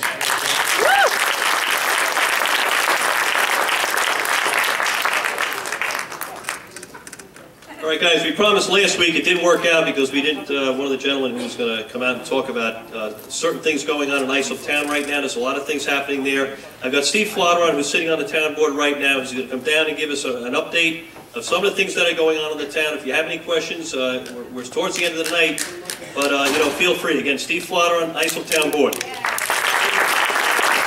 Thank you. I'll talk fast because I know we don't have much time left. Yes. One, I want to thank this organization 4 years ago for all your help also. I don't forget friends, and also I do enjoy your education you give. You give us more than what you see in the paper. One is Town Islip's in the news a lot the last year. From budgets to maybe we had a fight or this or that. But first step is going about the budget. One thing, this really maybe leads into, say, a little disagreement, but towns in the paper a lot, any town in the paper, any organization in the paper a lot, is someone that is working, and we're doing a lot of things. If you actually know the board members, and you look at their backgrounds, and look at the statements you have in the papers, compared to any other town on Long Island, we have 5 successful independent people that were not in politics. And you have 5 strong egos. Just like I know this organization, I'm sure these two have had fights once before on a topic, and I'm sure Judy, well no, Judy's so sweet, she never speaks up. But, so imagine that, and that's what our board is. We have 5 strong people that are successful, and that's why we had some successes this year. The town of Islip was left with a horrendous budget, and it's not just saying because we took over. You know from this organization that I was working with years ago about the shell game with the budget, the Napoli's audit, the cover-up, and not being reported, At the end of the day, last year's budget, when Phil Nolan was running, he had a budget using over about $23 million was coming from reserves. You can't do that. Isn't that what we're mad about with Washington and Albany? And so he was a shell game, and we know where the shell game is hidden. And again, I think you know me over the years, and again, I've had privately conversations with your board members. I don't just say these things. I show you black and white. I have no problem bringing the budget. And I didn't know even how to read a budget a bunch of years ago. Sat down, went through every page. So again, we had over $20-something million a year being spent in surplus. At the end of the day, a lot of things we had fights and debates about was we were all running around trying to find ways to cut the budget. First, you heard we did an open process, which I was fighting for a few years, because as a councilman, as a minority back then, you would have the majority meeting with the commissioners, and then all I would get is a couple of days before the budget vote, I would get a book like this, with a bunch of numbers on like 100 and something pages. Oh, you have any questions, go ask the commissioner. Well, that's not the proper way. And I also like to have people in the audience, like yourself, see the process, hear the commissioner saying, these are our wins, these are our losses, this is what my plan is in the future. Because afterwards, you could call me and say, hey, how come you don't do what this other town I heard in California does? You know, I want input. That's how you build a better product, is with input. So we opened the process this year. It was the first time ever. From that, each one of the board members have been more active than they ever been probably in any town.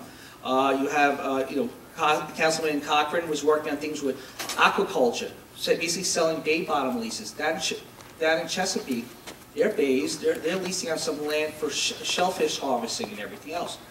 Well, our bays are half dead, and there's organizations that want to maybe grow oysters and stuff, which was happening in Islip. We have quadrupled the amount of acreage that we have leased out. So we're looking into that. So far it's been successful. It hasn't been a giant boom yet, but we're trying things. Anthony Sampton and Trish Bergen were working on our human services. We had a department that was costing us about over $2 million. It wasn't our responsibility. There are other non-for-profit agencies that do this and do it better. At the end of the day, we got non-for-profit agencies to take over our drug and alcohol program and other human service programs.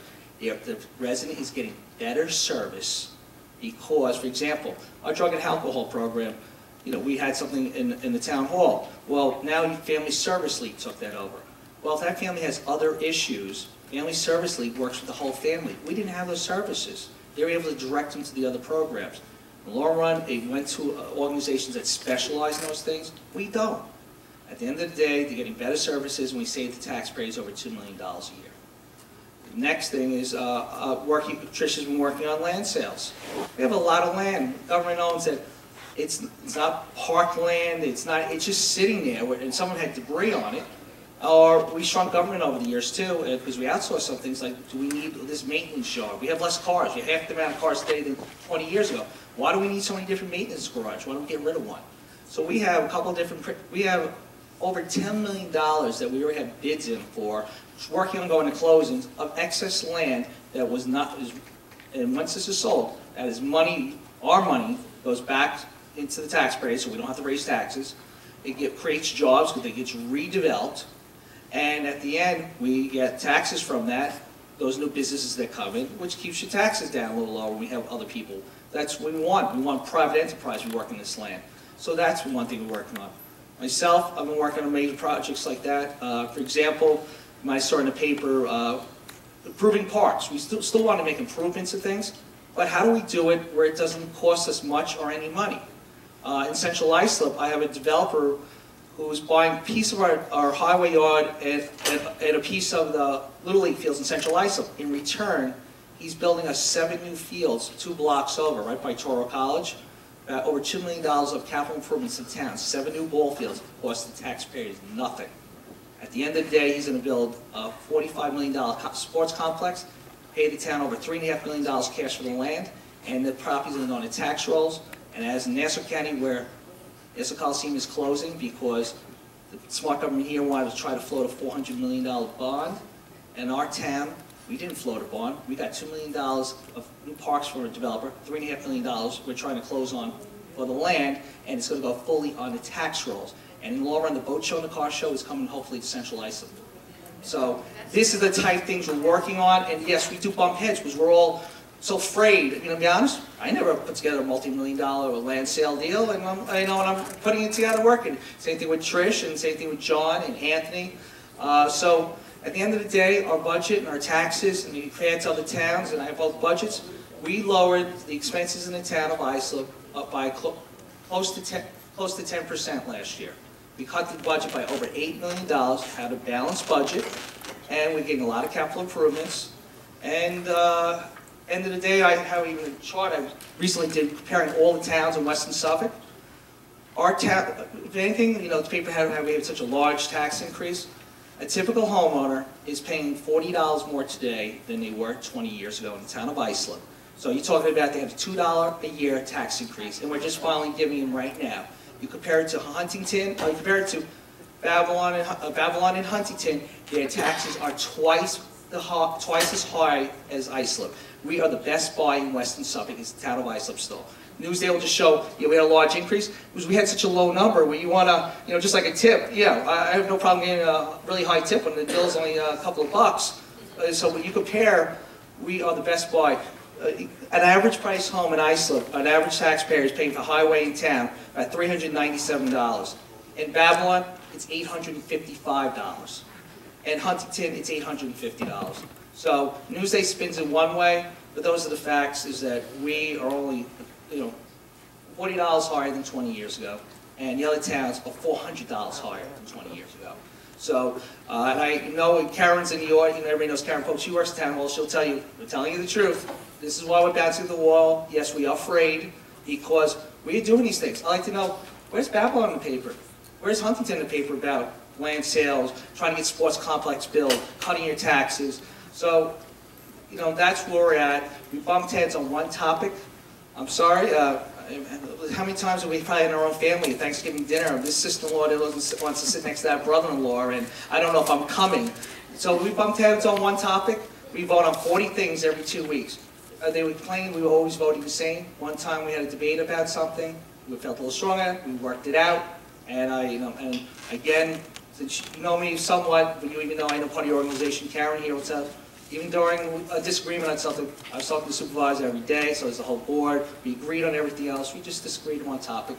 And I'm sure every one of your marriages have that, probably more often than we even have as a town board. So, how many times somebody slept on a couch? So anyway, we are getting along great and fine, and bottom line is, why are we in the paper sometimes every single day in Newsday compared to other towns? Because we're challenging the status quo, and we made some big changes. And I will stop there. All right, guys, we have about 7 or 8 more people that want to speak, and we have 9:30. This place is you're going to be hearing me whistle, and you're going to have to run out. Grace was going to come up and do a quick discussion on what's going on with the Obama mandate and the bishops. She's like, oh God, I have to get up. Come on, hurry up, you got 3 seconds. So good. Well, mainly Steve wanted me to bring people upstate. If you've not heard of Kermit Gosnell, how many people have heard of him? Oh yeah. Well, The yeah, abortion most guy everybody. that killed the murderer. Kermit, you think he'd be friendly to children with that kind of name, right? Kermit the Frog. Yeah, he's, the media has been turning a blind eye to his murder trials. He was up on charges for murder of 7 babies that were born, and he took a nice big scissor and snapped their spinal cords. And also, what brought it to light was the fact that one of the women that were having an abortion died on the table, and he's being charged with her death too. The judge yesterday dropped 3 charges because they said they couldn't prove whether or not they were born alive or not. But he's still on charges for 4 other murders and the woman that died on the table. And the defense has rested as of yesterday, so we'll see what happens now when the jury deliberates. But the media has turned a total blind eye, except for Fox News. If it was somebody who took a burlap bag filled with 7 puppies and threw it in a river, the news would be all over this. But the fact that it was babies that were killed, they're turning a blind eye. Fox News, though, is the exception. Haven't made that much about it, but they did do a documentary that will be airing May 5th at 9 p.m. So I think people need to know what's going on in this country as far as that's concerned. As far as the HHS mandate, which they allegedly have made a compromise again and again for the church, and being that just in New York State alone, the Catholic Church happens to be the largest employer in the state. So we're talking affecting many, many lives, not just Catholics, but a large majority of New Yorkers will be affected by this. So it's not something that is an issue that only Catholics should be concerned about. Right, as of right now, all indications are that the church is not going to comply. And we need to show us the field. Whether the bishop is out there on the streets with us or not, we need to be the voice of the church because it's our church and everyone's freedom of religion is involved in this. So it's not just a Catholic issue, it's an issue for every American. Okay, next Ann Shockett is here to bring us up to date on what's going on in Nassau County. Thanks for coming, Ann. Thanks so much. And by the way, as soon as I came in here, I looked, I know that in the library, as you enter, it says no food or drink allowed. And I made sure there was no food or drink here because I have something to say. I'm a Republican. I'm here wearing many different hats today, and I'm so happy to do that. I had a whole big thing prepared to talk about, but I'm going to put that aside, and not in a dramatic form, but I know that we're really pressed for time. Ray had mentioned the fact that there was an amazing meeting held at the Chabad House of Great Neck. And what was amazing about it was that it was held at the Chabad House in Great Neck. The Chabad House and the rabbi there said, we will hold that meeting. We will not be told that we cannot hold a meeting featuring Pamela Geller and her views and Greg Buckley Sr., the father of slain Marine officer Greg Buckley Jr., who was assassinated in Afghanistan. We will not stand for this. Now, the Nassau County Federation of Republican Women, of which I'm the president and proud president, is also an activist organization. We're not a group of women who sit and have luncheons. Sometimes we do. We are an activist organization that takes these things to heart. We held the meeting along with people like Phil Orenstein and Irene Alter and Brian Corman of the Tea Party and other terrific people like Robert Dan, met with the county executive and said, we will not stand for anybody who uses an official title of the Nassau County government to say that there will not be a meeting. We will not stand for this. And what are you going to do about this? And we're very pleased so far with the results. And they do know that we will hold them accountable. Who am I? I'm a Republican. Talking to other Republicans?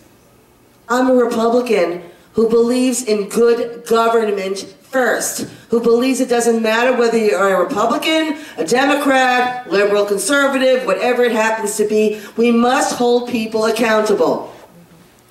Now, I just have a quick announcement to make, thank you, that there will be a protest held in front of the Great Neck Record newspaper on Sunday, April 28th. You can think I can print this small, but the leaflets are out there on the table.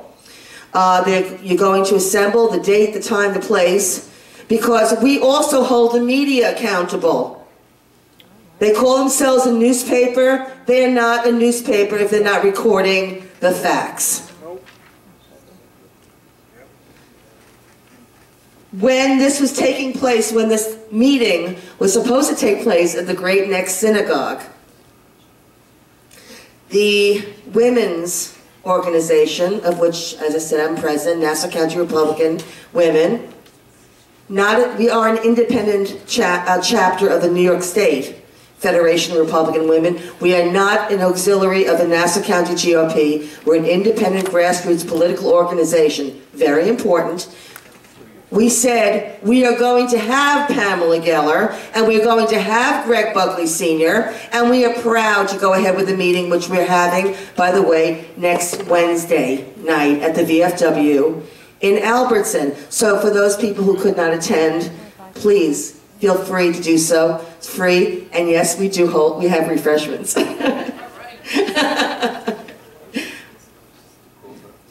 the important thing that I've been hearing, and I'm not going to belabor this because it's like preaching to the choir, this evening has been fantastic. Kudos to everyone. Kudos to you.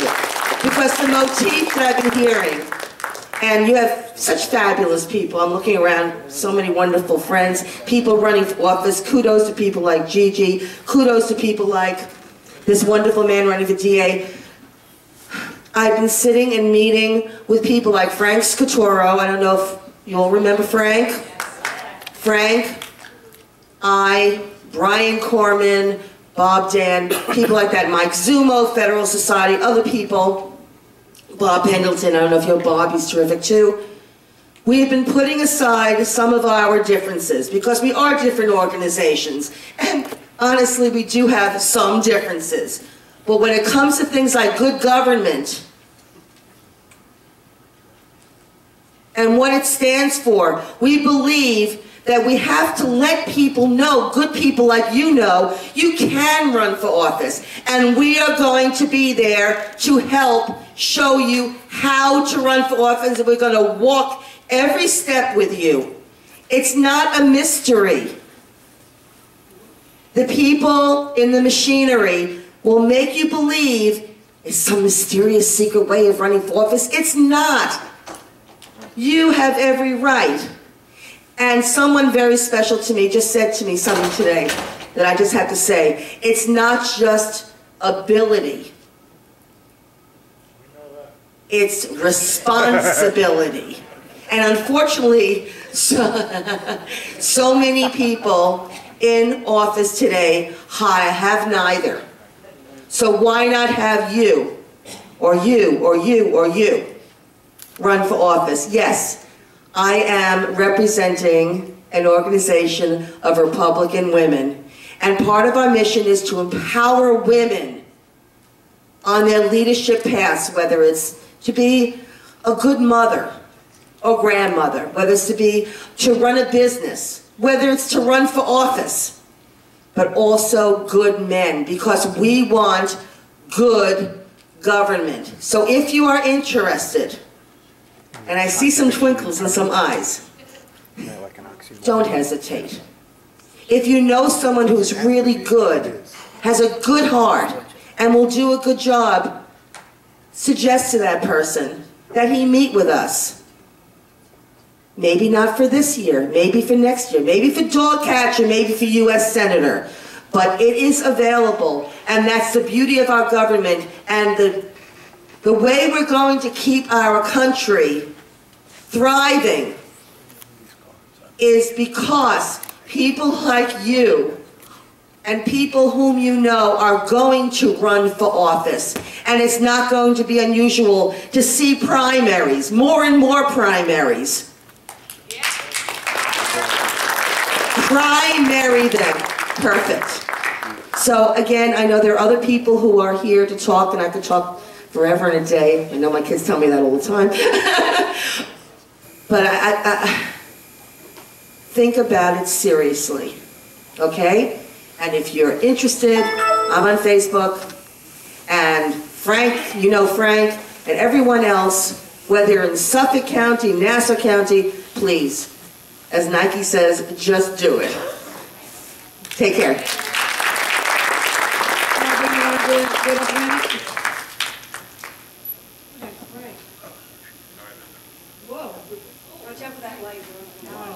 Okay. The yellow sheet of paper that went around is two-sided, and on one side it talks about an event, two events coming up. On Wednesday, May 1st, and on Thursday, May 2nd, Rabbi R.A.A. Spiro will be coming from Philadelphia, and he'll be speaking at something that originated in this room, in this Catholics for Freedom of Religion. There are groups now in 8 parishes on Long Island who are very active, and they are working to educate and advocate on a nonpartisan basis for First Amendment freedom of religion. And some of these groups have had Chris Ann Hall come and speak, some have had Rabbi Spiro come and speak. He will be speaking in Port Jefferson at Infant Jesus Church, and he will be speaking in Huntington for St. Patrick's Parish for their new Catholics for Freedom of Religion group. at the seminary. And so you have that information. On the flip side of that paper, you have something that Grace talked about, the HHS mandate. And we worked up some of the numbers of the fines that the Catholic schools and the Catholic universities and hospitals will incur.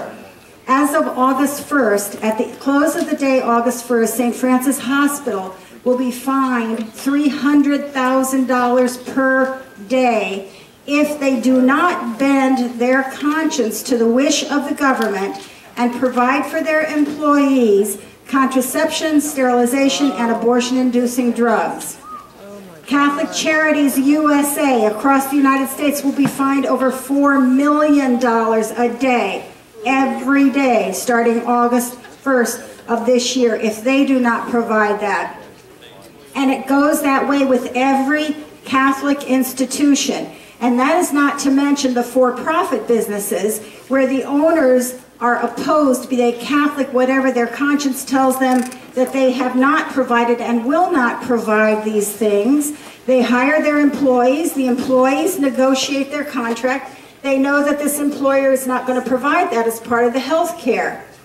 Those employers are also incurring already millions and millions of dollars worth of fines because they had to start August 1st, 2012. The Catholic institutions were given a year to decide how to compromise their conscience. So, Catholics for Freedom of Religion, if any of you are interested in your church, see me. I have cards, I have flyers to help you do this in your church. We are having success at going across the country and getting this started. After 6 months, we met with the diocese. The diocese Bishop Murphy told Eileen Wolf and me, I support what you are doing. I am behind you in every way. I will help you in any way that I can. He said the Right to Life work started on Long Island. He said it would be fitting if the right to religious freedom got its roots here on Long Island and got its roots from people that I know from within this group, as a matter of fact. So we have big work ahead of us. I've been to Notre Dame. People invited me, a couple professors invited me to speak at Notre Dame. I was there last February. We're working with Kellenberg High School. They are going to initiate this coming year a pilot program in their school that we prepared for them to educate their students on freedom of religion. Once they do it for 1 year, it's going to be offered to every Catholic high school on Long Island, and we have other Catholic high schools in the country that want to do the same thing because we must educate our children. Once we get this going in the high school, we'll be doing the same thing for the elementary schools and offering them a curriculum. So please try to come. I know Wednesday is Ann Shockett's event. Ours was scheduled first. When I saw yours come on, I was like, oh no. But come there or come on Thursday out to Port Jefferson. You'll be really glad you did. Rabbi Spiro is a great speaker. The one other thing I wanted to say, also out at Infant Jesus Church, Dr. Betsy McCoy will be coming out to speak on June 27th, and she will be educating everyone there on the Affordable Care Act. So we'll get more out about that, but it's June 27th. And the other thing is, I'm sorry, June 26th, it's a Wednesday, June 26th. I'm doing Agenda 21 on June 27th, someplace else yet. That's true. Betsy McCoy will be at Infant Jesus Church in Port Jefferson on Wednesday, June 26th from 7 till 9 o'clock. Now, the other thing, many of you here have heard Chris Ann Hall. I begged Chris Ann for another week. If you go on her website and you look at her website, she is so busy on her calendar. She's giving Long Island another week in the middle of August. If you have a group that can provide a good audience for Chris Ann Hall, because I'm not going to schedule her to speak to 20 of us when there are 500 that want to hear her. Talk to me, and I will put you on the schedule for that. And I will talk to you about having Chris Ann Hall speak to you. She will also do what we did last year. We did with Ann Shockett. We did a lunch, which was really, really good. So if we schedule Chris Ann Hall from morning till night, she will be exhausted, but she will be happy. Thank you. I'll get all the events from Barbara to put on the CSA calendar. We're getting thrown out? Where's, okay, I don't mean to be rude. We had other people that wanted to speak, actually getting thrown out. We're supposed to be out here by 9:30. We're not thrown out like they're gonna drag us out by our toes, so don't fret.